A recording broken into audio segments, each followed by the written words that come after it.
Welkom by die Boekwurm. Hier lees ons vir julle Afrikaanse verhale en kortverhale voor om te geniet, terwyl jy 'n werkie doen of net wil ontspan. Ons vra dat u die hou van en subskripsieknoppie sal druk, sodat ons u op hoogte kan hou van nuwe verhale om na te luister. Laat weet ons wat u van die verhaal dink en gee gerus voorstelle by die kommentaar wat ons sal help om die kanaal te verbeter. Dit sal hoog op prys gestel word as u die kanaal deel indien u dit geniet het. Dit sal ons help om die kanaal te laat groei en ons motiveer om meer verhale te plaas. Baie dankie vir die ondersteuning. Kopiereg word deur die skrywers behou.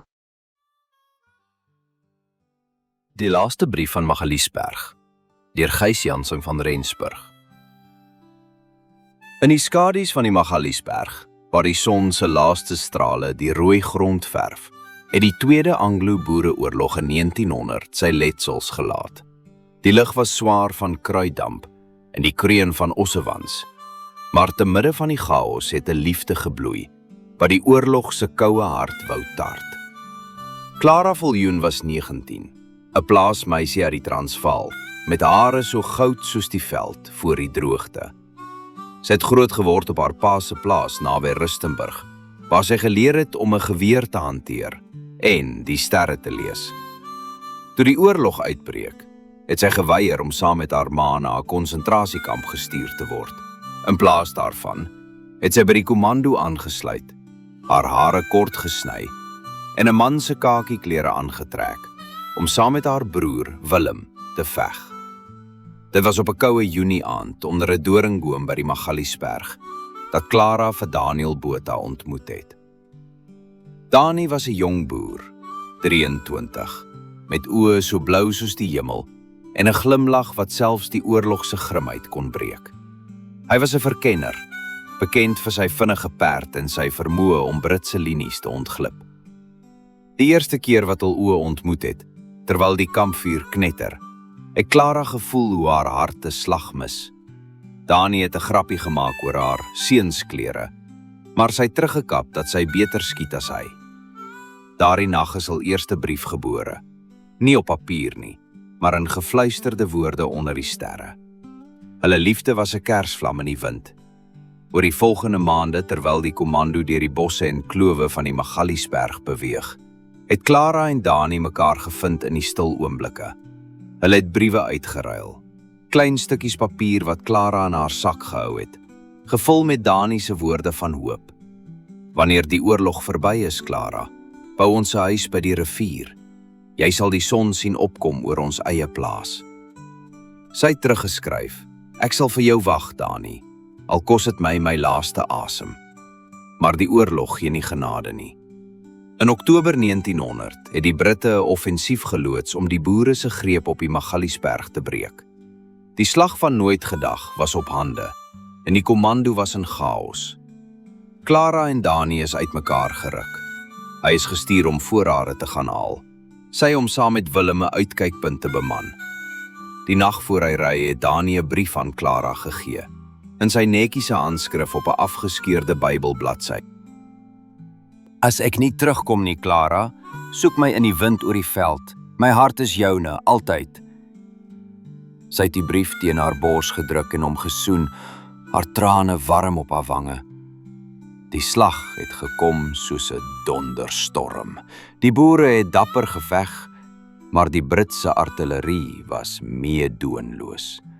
Clara, verskuil agter 'n rots, het geskiet totdat haar geweer warm was, haar broer langs haar. Maar toe die rook optrek, was daar geen teken van Dani nie. Dae later, toe die kommando terugval, het Clara die nuus gekry. Dani se perd is gevind, dood, naby 'n rivierloop. Maar van hom was daar geen spoor nie. Haar hart het gebreek, maar sy het geweier om hoop op te gee. Sy het sy brief oral saamgedra, asof het hom sou terugbring. Maande het verbygegaan en die oorlog het sy tol geëis. Clara se broer is gevange geneem en sy het alleen voortgeveg, haar oë hol van uitputting. Een nag, terwyl sy by 'n afgebrande plaashuis kamp opgeslaan het sy 'n geluid gehoor.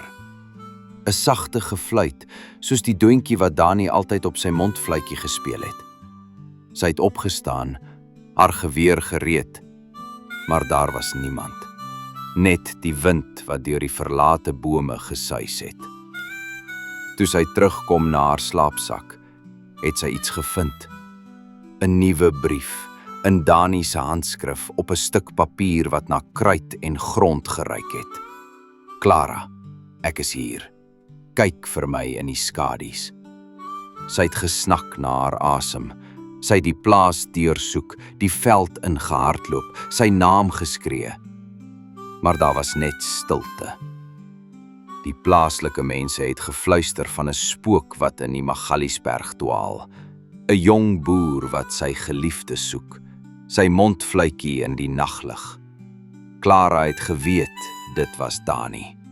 Sy het sy laaste brief teen haar hart gehou en elke nag gewag. Maar hy het nooit weer verskyn nie.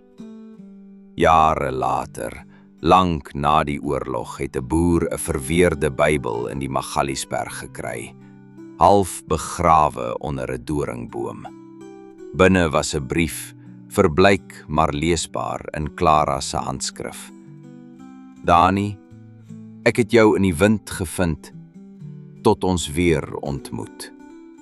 Niemand weet wat van Clara geword het nie, maar op stil nagte sê die plaaslike mense, jy kan nog 'n mondfluitjie hoor, en 'n vrou se stem wat saggies antwoord in die skadu's van die Magaliesberg. Dankie dat jy saam geluister het. Wat beteken hierdie storie vir jou? Deel dit in die kommentaar, subscribe vir meer verhale wat ons geskiedenis beklemtoon of net om lekker saam te luister. Kyk gerus uit vir die volgende geskiedkundige verhaal. Help my om ons erfenis lewendig te hou.